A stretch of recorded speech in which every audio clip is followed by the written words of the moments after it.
welcome back to another video. This final video of the week is another What the Hell Is This? And this one's about The Keep, the Michael Mann film from the early 80s. This is this film that followed up from Thief, which is a film made by James Caan about a thief. It was a critical success. People really liked it critically. Commercially, I think it did okay, but it promoted Mann as the next big thing. And then he made The Keep, which almost destroyed his career. And he kind of disowned it. It's like, it was cut down from, I think it was a 2-hour version, or above 2 hours to about an hour and a half, an hour 40 or something. It was, you could sense there was some scenes cut out of this film that was just destroyed the logic of the film and destroyed the pace. There's lots of little bits you feel, this should have been longer, this feels like it could be longer. And it's not that, it should have been, but that's what you get sometimes with films. I mean, Mann would then go on to do Miami Vice after this disaster, then do Manhunter, then Last Mohicans. So he was fine, he bounced back ultimately, he was okay, he managed to get his career back on track, but the film itself has been hard to get hold of. I mean, no one's sure why. I mean, some people say Michael Mann doesn't like it, because it was so brutalized, it's a brutalizing experience, because the studio did cut it down, and he doesn't really even not even the director's cut just doesn't exist. It's hard to get hold of. You can get it on Amazon, and you have to buy it, and it's an SD version. It's not very good quality, but that's how I've watched it recently. But I've seen it in bad quality for quite a few years now. It's one of those films, you tell someone's a Michael Mann fan or a Keep fan, that you sit and watch it in these terrible versions. Now, I watched this one projected, use projector on it, so it makes it look a lot better, even though it's SD, so it's kind of rough looking even though that. But you get a sense of the scale of the landscapes more here, so you get a sense of the world and what the ambitions were for the film. Because the ambitions of the film didn't all come out, but there's lots of really cool stuff in it. It's one of those 80s films made by auteurs who were reaching back to the early days of cinema. I mean, you'd Cat People as well, which had a more old-fashioned view of cinema and special effects, as well as modern-day sex scenes. You had The Thing, which is a remake of an old film, but new special effects. People were reaching back to the past, but twisting it towards their own, what they wanted. And a lot of these films did badly. But obviously The Thing became a big hit in video. This one just died in video as well. No one had a clue what this was. Because, I mean, there was no sympathetic characters to really get behind. It was meant to be a vampire film, and the vampire stuff was cut out. So The Keep is actually about this keep in Eastern Europe that's been there for hundreds of years. It's been protected by local priests who view it as part of their history and has to be protected, and there's a feeling there's something inside the keep that should not be let out, that there's something dangerous there. So during World War II, the Germans arrive and decide to use the keep as a stronghold in the area, because it's well built, it can defend them. It's like, this is a logical place to go, and we'll just keep the people down under our thumb, and we'll make sure they can't rebel against us, and we'll stay here. So Jürgen Prochnow is actually the leader of that group. He's like the good German. He's a German career soldier who he's not a Nazi. He does not agree with the Nazis. He's stuck basically behind enemy lines with the Nazis. He's like, his country's going crazy, and he's stuck to watch it and horrified by what's happened. Strange things begin to happen in the keep, and deaths occur. Then Gabriel Byrne turns up as a SS officer who's trying to figure out what's going on, because the Germans cannot allow all these deaths to happen. So they start killing some people and start threatening to kill more people if more Germans die. The priest tells them that they find some writing in the keep. This one ancient language which no one can read.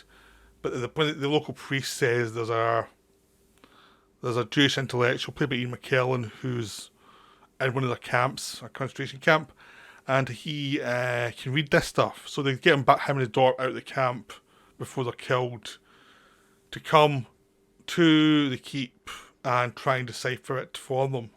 So that's the only way Ian McKellen will stay alive and his daughter will stay alive, is to do this. And it's during that point, more German soldiers are killed, and something seems to be growing within the keep. And Ian McKellen he's an atheist, and he was dying, and him and the priest always had arguments about belief versus science.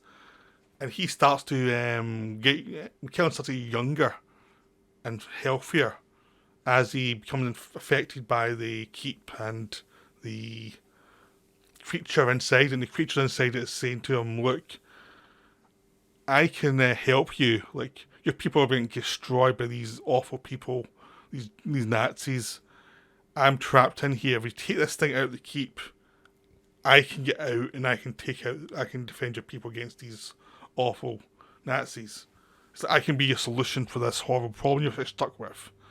And of course, McKellen is actually tempted by that. So you've got on one side, you've got what's happening with the Jews in Nazi Germany, and what we sacrifice to save your fellow people of your tribe, your race. Against the Nazis themselves, you've got the Prognau, who's a normal German soldier, versus the SS, who are completely insane. So you have the German soul being ripped apart. And into this comes Scott Glenn. Scott Glenn is a mysterious supernatural guy who's been wandering around the earth. But he's defending the keep from the creature within it. So whenever anything happens near the keep, he gives a signal and he actually has to go to the keep and make sure it's safe. So he's been travelling, he's lived a long time, people have come and gone in his lifetime. And he has to travel through Europe, from Greece all the way to the keep, through war-torn Europe, to deal with it and get through the Nazis and to try and just get to the keep. So his story is to actually, it starts early when the creature's the first time the Nazi encounter creature and someone dies, he knows. So you see him through this time travelling, and eventually reaches the keep and gets a room out in a hotel run by the priest. And him and the daughter of Ian McKellen start an affair as they wait, and he's just waiting to see if the creature tries to get out, and he will stop him then, but he's not going to. He can't really go into it because the Germans are there. He can't go and. He has to basically wait for the creature to kill the Germans so he can take it out. So he has to not get killed by the Germans, not get any trouble. But of course the Germans are watching him. He's this weird person. They don't understand who is this person, what is he about. Like he's the one person in the village that don't know who he is. The rest of the villagers have used either resistance or just cowards. He's the one guy they don't get, so he makes them nervous. And basically the film becomes this story of all these people and all the tensions. Like Scott Glenn's character knows that if he faces off against the creature, there's a good chance he's not going to survive. But he's lived for so long, life has kind of lost meaning. He's only starting to get some meaning again by the affair by the woman, McKellen's daughter. And then McKellen's trying to find meaning, but trying to find what to do about his problem with these Nazis, and the Nazis have their problems. So it's a situation just ready to explode. You've also McKellen versus the local priest, who the priest starts to see McKellen being corrupted by this supernatural creature. And those two have also arguments about religion. Even though they're kind to each other, they've got arguments about religion, because the priest thinks McKellen looks down on him all the time. So everything's ready to explode, and eventually it does into just craziness. Basically, the creature rises, fog comes out, it kills the Nazis, and the Nazis have also tried to kill Scott Glenn, and who they think he's dead, but he comes back. And within all this weird fog and all these weird lights, the final countdown comes. McKellen tries to take the light out that will send the creature, will free the creature. He has to be stopped, and he has to be allowed to learn that, no, this is a deal with the devil. He's offering stuff he can't he can't give you, and he's calling you because you're so desperate. So McKellen has to deal with that, and really it is a deal with the devil.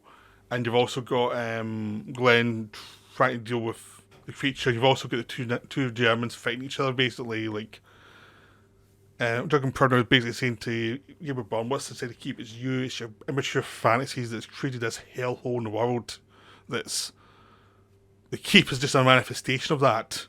And it becomes this whole story of your worst nightmares. Because the thing about this film is it's about nightmares. It's about but real life and the nightmarish world just seem to always intersect in this film. It always just seems to float together, and like the real world's not too realistic, and the fantasy world just seems to be something from a dream.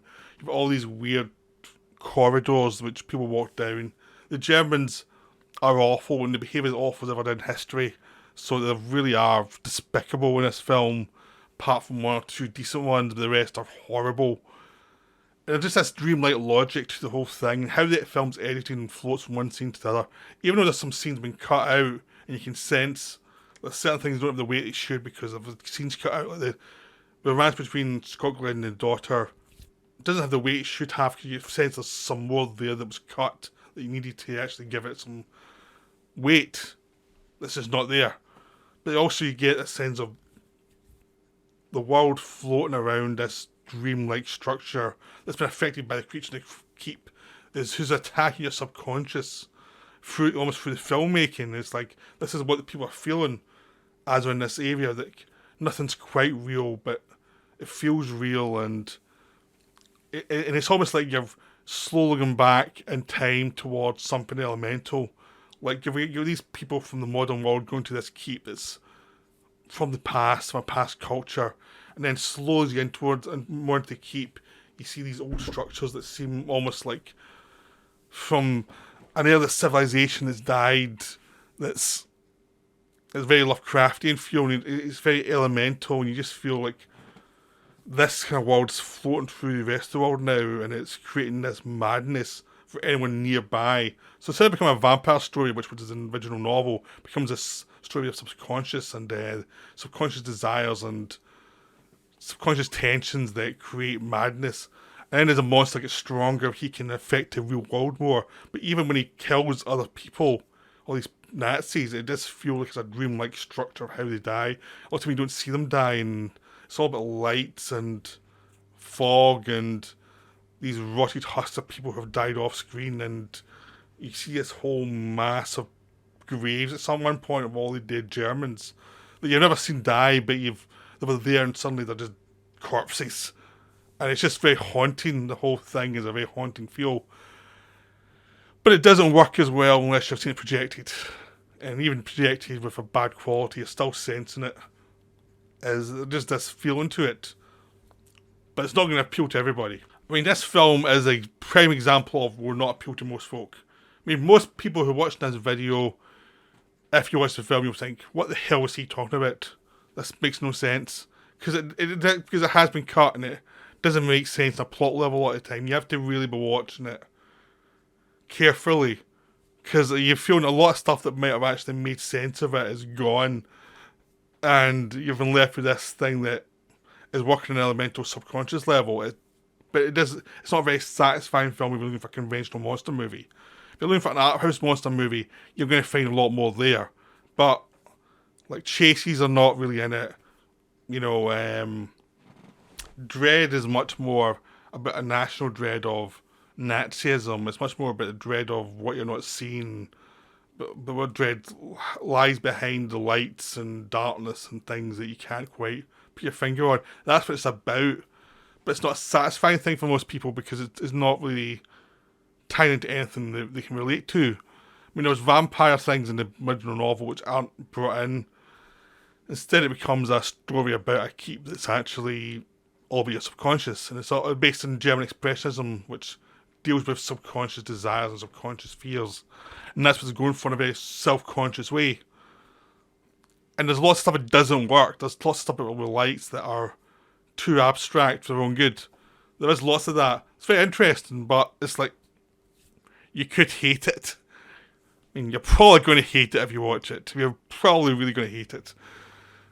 but I adore it. But for such a small percentage of the population like this film. This is a film made by a guy who was trying something that no one really wanted, and the studio just saw it and went, "What the hell is this?" And they cut it to shreds, and it's been released, and no one's ever talked about it again. And then he came back with Manhunter a few years later, which was a terrifying film of what you don't see, but a lot less weird lights. It was more based on serial killers and this something more concrete fears. So Mann's approach worked a little bit with that. For people though, this one was just weird. It's like, what the hell was this? It's wonderful, but it's weird. It's just crazy. So I don't really have much more to say. It's just crazy. It's just subconscious. It's strange. It's a wonderful film, but it's a very odd film. So take your chances. I recommend it if you like weird films, but if you don't blame me. I take no responsibility. You know. I mean, basically, I have enough crap from people saying, "What kind of films are you talking about half the time?" I got enough of that. So of course I'll talk about The Keep. Just why not?